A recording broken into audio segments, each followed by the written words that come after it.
یہ چوائس صاحب کہہ رہے ہیں کہ قرآن مجید کو ترجمے کے ساتھ نہیں پڑھنا چاہیے.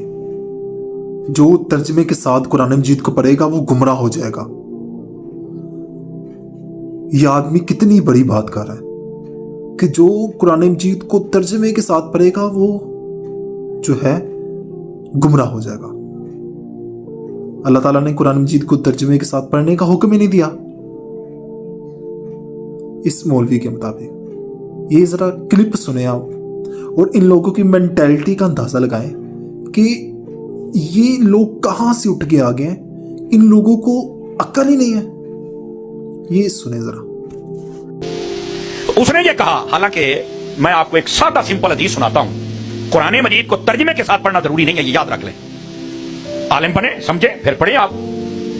اگر کوئی کہتا ہے کہ ترجمے کے ساتھ پڑھنا ضروری ہے، میں اس جاہل اور اس کے جتنے باپ ہیں کمینے، میں ان سب سے کہنا چاہتا ہوں، اگر کوئی اس کا چمچا کڑچا یہاں بیٹھا ہے وہ بھی غور کرے. میرا کلپ ریکارڈ کر کے پیو کر لو اور کہتا جواب دے. الف لام میم، اس کا کوئی مائی کلال مجھے ترجمہ بتائے کیا؟ یاسین، اس کا کوئی ترجمہ مجھے بتائے. کاف ہا یا عین صاد، ان کا ترجمہ ہے قرآن؟ ترجمہ آج تک کاری کوئی نہیں سکا. اس کا ترجمہ یا خدا جانتا ہے یا مصطفیٰ جانتا ہے. بھائی نبی پاک نے فرمایا کہ قرآن مجید کا ایک حرف پڑھتا ہے اللہ تعالیٰ 10 نیکیاں عطا فرماتا. ترجمے دی تو گل ہی کوئی نہیں ہے.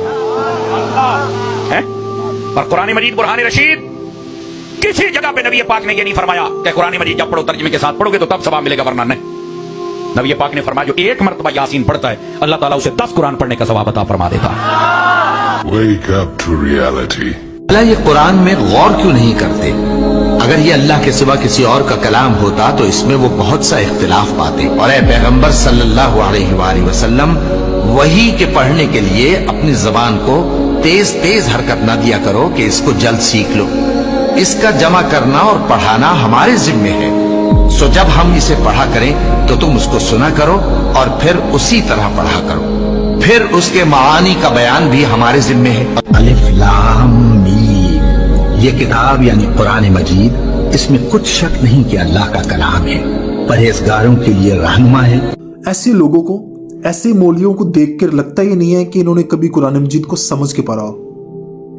یہ لوگ اگر ایک مرتبہ قرآن مجید کو ترجمے کے ساتھ پڑھ لے، ان کو لگ پتا جائے کہ قرآن مجید کے اندر ہے کیا. یہ لوگ اتنی آسانی کے ساتھ کیسے جھوٹ باندھ لیتے ہیں؟ اگر لوگ جو ہے وہ قرآن مجید کو سمجھ کر نہیں پڑھیں گے تو قرآن مجید کو نازل کرنے کا مقصد کیا تھا؟ پھر صرف اوپر سے دیکھ کے پڑھنا. اللہ تعالیٰ قرآن مجید میں ہزاروں مرتبہ یہ فرماتا ہے کہ اس کتاب جو ہم نے نازل کی ہے اس کے اوپر غور و فکر کرو، پڑھو، دیکھو اس کے اندر کیا ہے،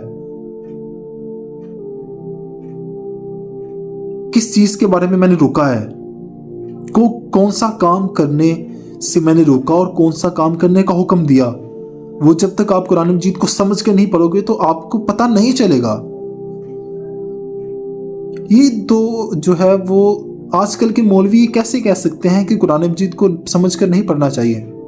یہ لوگ اس لیے بھی کہتے ہیں کہ قرآن مجید کو ترجمے کے ساتھ نہ پڑھو کیونکہ اگر آپ لوگوں نے پڑھ لیا تو آپ لوگوں کو اصل دین نظر آ جائے گا، سمجھ میں آ جائے گا ہمارا دین اسلام اصل ہے کیا.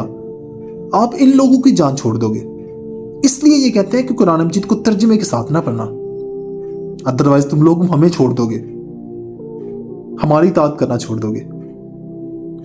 اس سے کیا ہوگا کہ ان کے جو چندے ملتے ہیں وہ بند ہو جائیں گے. جتنے ماننے والے ان کے زیادہ ہوں گے ان کو اتنے ہی زیادہ چندے ملیں گے، جتنے ان کے ماننے والے کم ہوں گے ان کو اتنے ہی چندے جو ہے وہ کم چلے جائیں گے.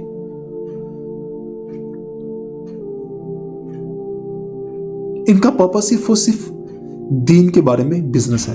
یقین مانیں اس دنیا میں جو سب سے زیادہ کتاب پڑھے جانے والی ہے وہ قرآن مجید ہے، اور اس دنیا میں سب سے زیادہ جو سمجھ کر نہ پڑھے جانے والی کتاب ہے وہ بھی قرآن مجید ہی ہے. یعنی کہ قرآن مجید کو پڑھا تو جاتا ہے مگر سمجھ کے نہیں. ہم لوگ اس چیز پر بڑا فخر کرتے ہیں تو ہم نے ایک دن میں پورا قرآن مجید ختم کر لیا،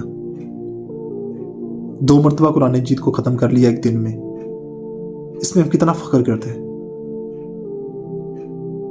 جب آپ کو سمجھ نہیں آئے گی کہ قرآن مجید کے اندر لکھا کیا ہوا ہے تو گزارش ہے کہ ایسے لوگوں کی باتوں سے پرہیز کیا کریں جو لوگوں کو دین سے غافل کرتے ہیں۔ ہمارا دین ایسا نہیں ہے، ہمارا دین بہت سمپل اور صاف ہے، ہر کسی کے لیے۔